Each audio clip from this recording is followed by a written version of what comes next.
Hello friends, नमस्कार। मैं सुनील कुमार, स्वागत आप सभी का अपने यूट्यूब चैनल अभिप्रेरणा ई क्लासेज में। दोस्तों, आज अपन पढ़ेंगे अनुबंधन के प्रकार। समय के आधार पे अनुबंधन के प्रकार कितने हैं और क्या है, इस सब के बारे में। दोस्तों, पावलोव का जो अनुकूलित अनुक्रिया सिद्धांत है, उसमें जो अनुबंधित अनुक्रिया है, लार का आना,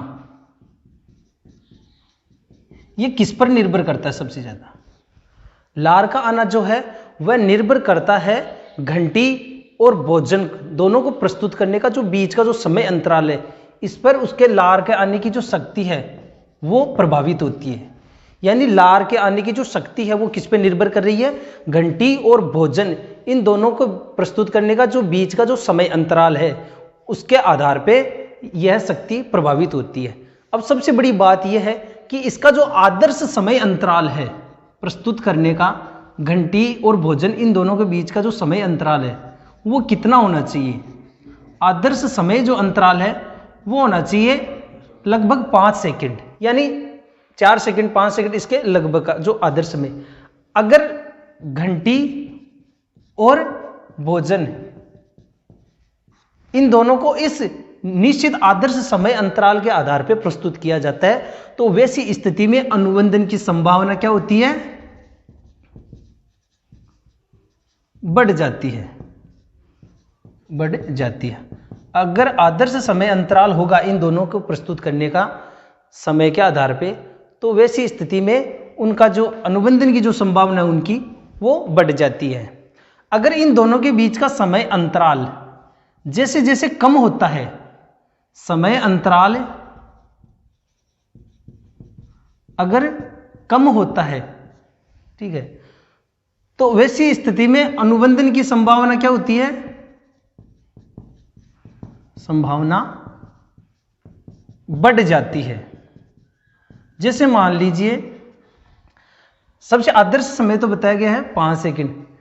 अगर हम अगर मान लीजिए घंटी के बाद में भोजन को एक 5 सेकंड के अंतर्गत प्रस्तुत कर दिया जाता है, वैसी स्थिति में अनुबंधन की संभावना बढ़ती है। लेकिन अगर बीच का समय अंतराल बढ़ा देते हैं, बीच का समय अंतराल अगर बढ़ा देते हैं, जैसे मान लीजिए घंटी को प्रस्तुत करने के बाद में उसको भोजन दिया गया 15 सेकंड पे या 5 मिनट के बाद में भोजन प्रस्तुत किया जाता है, तो वैसी स्थिति में अनुबंधन की संभावना क्या हो जाती है? घट जाती है। यह चीज सबसे महत्वपूर्ण ध्यान रखने वाली है। अनुबंधन की संभावना क्या हो जाती है? घट जाती है। और अगर इनका जो समय अंतराल है 5 सेकंड के लगभग रहेगा, 4 सेकंड 3 सेकंड, तो वैसी स्थिति में अनुबंधन की जो संभावना है बढ़ जाती है। तो आज अपन इस समय अंतराल के आधार पे अनुबंधन के जो प्रकार है वो पढ़ेंगे। अनुबंधन के प्रकार है 4 प्रकार। पहला है समकालिक अनुबंधन, दूसरा है विलंबित अनुबंधन, तीसरा है संकेतकालिक अनुबंधन और अंतिम है पश्चगामी अनुबंधन। समय के आधार पर अनुबंधन के प्रकार है 4 प्रकार। इन 4 प्रकारों की बात करते हैं। पहला है समकालिक अनुबंधन।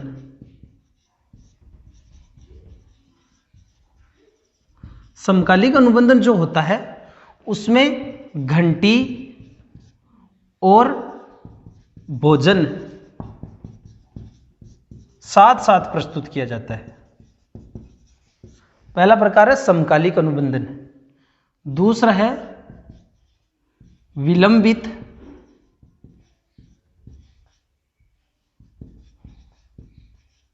कालिक्रम। विलंबित कालिक्रम है, इसमें भी क्या होता है, यानी इन दोनों में तो क्या हो रहा है? घंटी और भोजन साथ साथ प्रस्तुत किया जाता है।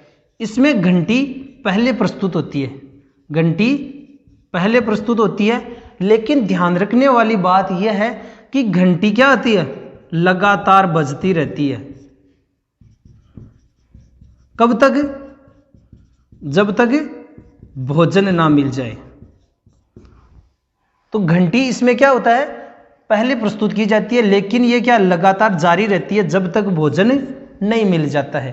तो यह है बिना रुकावट के घंटी का बजना, वो हो गया विलंबित कालिक्रम। तीसरा है संकेत कालिक्रम। संकेतकालिक क्रम। ट्रेस अपन कह सकते हैं संकेत को, विलंबित, डिलेड। संकेतकालिक क्रम में क्या होता है, इसमें भी घंटी पहले होती है और उसके बाद में भोजन प्रस्तुत किया जाता है। लेकिन यहां पर भी घंटी पहले प्रस्तुत की जा रही है और यहां पर भी घंटी पहले प्रस्तुत की जा रही है, दोनों में ही भोजन बाद में दिया जाता है। तो इन दोनों में अंतर क्या है? अंतर यह है कि इसमें घंटी लगातार जारी रहती है, सबसे बड़ा अंतर, और इसमें घंटी एक बार ही बजाई जाती है और उसके बाद में घंटी हटा ली जाती है और उसके बाद में भोजन प्रस्तुत किया जाता है। यानी घंटी क्या कर रही है, यहां एक संकेत के रूप में है, इसलिए यह कौन सा कहलाएगा, संकेतकालिक क्रम। यानी इसमें पहले घंटी प्रस्तुत की जाती है और उसके बाद में कुछ सेकंड के बाद में भोजन प्रस्तुत किया जाता है। यहां पे घंटी लगातार जारी रहती है और उसके बाद में भोजन प्रस्तुत किया जाता है, भोजन प्रस्तुत करने तक घंटी जारी रहती है। और अंतिम है समय के आधार पर अनुबंधन का प्रकार, पश्चगामी अनुबंधन। पश्चगामी अनुबंधन में क्या होता है, भोजन पहले प्रस्तुत कर दिया जाता है और घंटी बाद में प्रस्तुत की जाती है। तो यह कौन सा अनुबंधन हो गया, पश्चगामी अनुबंधन, जिसमें भोजन पहले प्रस्तुत किया जा रहा है और घंटी बाद में। कई स्टूडेंट्स को ये डाउट रहता है कि इसमें कंफ्यूज हो जाते हैं कि एक अग्रकालिक जो अनुबंधन है वो कौन सा रह गया। तो ध्यान रखने वाली बात है कि ये जो दोनों ही प्रकार है, अग्रकालिक जो अनुबंधन है जिसमें घंटी पहले प्रस्तुत की जाती है और भोजन बाद में प्रस्तुत किया जाता है, तो वो अनुबंधन का जो प्रकार है समय के आधार पे वो कहलाता है अग्रकालिक अनुबंधन।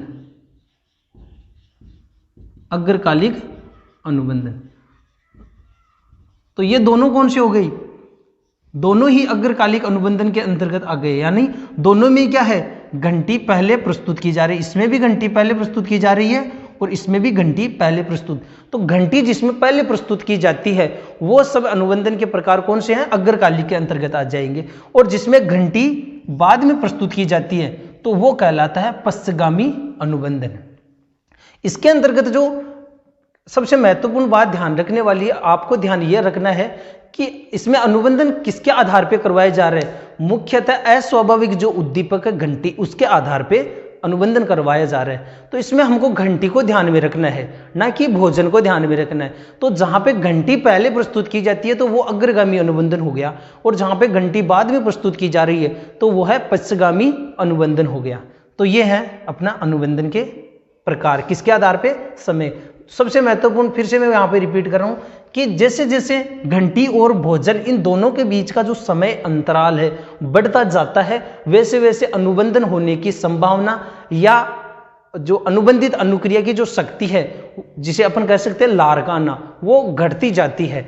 और अगर इन दोनों के बीच का जो समय अंतराल है आदर्श होता है, यानी समय अंतराल कम होता है, जैसे घंटी बजी तुरंत भोजन प्रस्तुत कर दिया जाता है, तो वैसी स्थिति में अनुबंधन की संभावना क्या हो जाती है, बढ़ जाती है।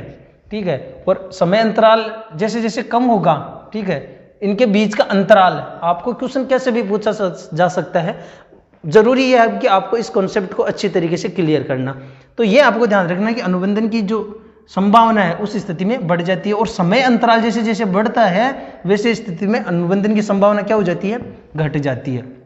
अब इसमें से अभी एसटीटी में भी इससे संबंधित कई क्वेश्चन बने हैं, और इसके अलावा भी जो आने वाली एग्जाम है यहाँ से सबसे महत्वपूर्ण क्वेश्चन बनने की काफ़ी संभावना है, और ये चीज़ें कई स्टूडेंट्स की क्लियर नहीं होती है, तो इन चीज़ों को अच्छी तरीके से समझना जरूरी है। तो यहाँ पे जैसे क्वेश्चन आ सकता है, मान लीजिए पहला तो क्वेश्चन यहीं से बन जाता है कि अनुबंधन के जो प्रकार है वो कितने प्रकार है। ठीक है, तो 4 प्रकार हो गए, समकालिक अनुबंधन, विलंबित कालिक क्रम, संकेतकालिक क्रम और पश्चगामी अनुबंधन। ठीक है, तो इसमें जो समकालिक है उसमें क्या हो रहा है, घंटी और भोजन दोनों साथ में। विलंबित में क्या है, घंटी लगातार बजती रहती है जब तक उसको भोजन नहीं मिल जाता है, और इसमें घंटी पहले प्रस्तुत की जाती है और उसके बाद में भोजन प्रस्तुत।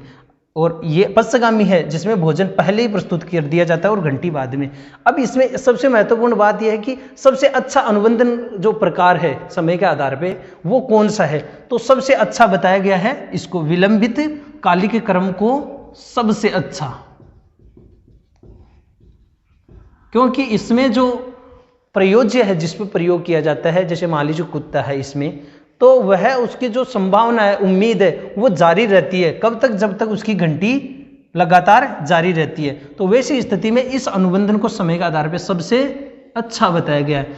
और सबसे कम प्रभावी किसको बताया गया है? सबसे कम प्रभावी बताया गया है एक तो पश्चगामी अनुबंधन को, ठीक है, और एक बताया गया समकालिक अनुबंधन को।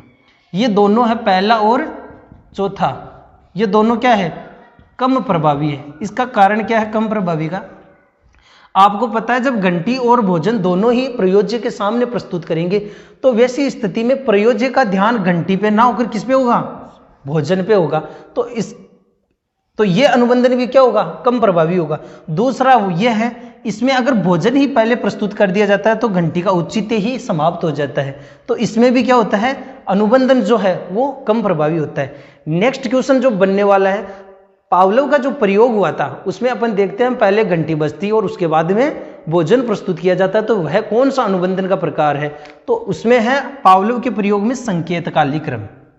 पावलोव के प्रयोग में कौन सा है? संकेतकाली क्रम। क्योंकि इसमें क्या होता है, पावलोव के प्रयोग में अपन देखते हैं कि केवल घंटी बजती है और उसके बाद में उसमें भोजन प्रस्तुत कर दिया जाता है, ठीक है। इसके अलावा जो क्वेश्चन बनने वाले इसमें है कि मान लीजिए इसमें यह पूछ लिया जाता है कि अनुबंधन का वह कौन सा प्रकार है जिसमें घंटी पहले लगातार जारी रहती है जब तक उसको भोजन नहीं मिल जाता। तो आपको बताना, वहां पे इन 4 ऑप्शन होंगे तो आपको कंफ्यूज नहीं होना है, वहां पे आपको बताना है ये कौन सा है? विलंबित कालिक क्रम। और अगर आपको पूछ लिया जाता है कि वह अनुबंधन कौन सा है जिसमें भोजन पहले प्रस्तुत कर दिया जाता है और घंटी बाद में प्रस्तुत की जाती है, तो ये ध्यान रखना पश्चगामी। और एक और जो सबसे महत्वपूर्ण मैंने बताया था, ये जो दोनों है अग्रकालिक अनुबंधन का प्रकार है, तो अग्रकालिक अनुबंधन के 2 प्रकार है, ये ध्यान रखने वाली बात है। इसके अलावा अग्रकालिक अनुबंधन का कौन कौन सा प्रकार है इसमें आ जाता है, तो आपको ध्यान रखना है ये भी सही है और ये भी सही है। कई बार अपन ये ध्यान रखते हैं कि घंटी प्रस्तुत की जाती है और भोजन, तो केवल यही अग्रकालिक अनुबंधन है, ऐसा नहीं है। विलंबित है, संकेत है, दोनों ही अग्रकालिक अनुबंधन के अंतर्गत आते हैं। तो ये था आज अपना अनुबंधन के प्रकार, जो इसमें आदर्श समय के आधार पे है वो बताया गया। मैंने कहा जो सबसे आदर्श समय अंतराल है वो बताया गया सबसे बेहतर 5 सेकंड, ठीक है। तो ये था अपना आज का टॉपिक। तो कैसा लगा टॉपिक जरूर अपने कमेंट्स करके हमें बताएं। धन्यवाद।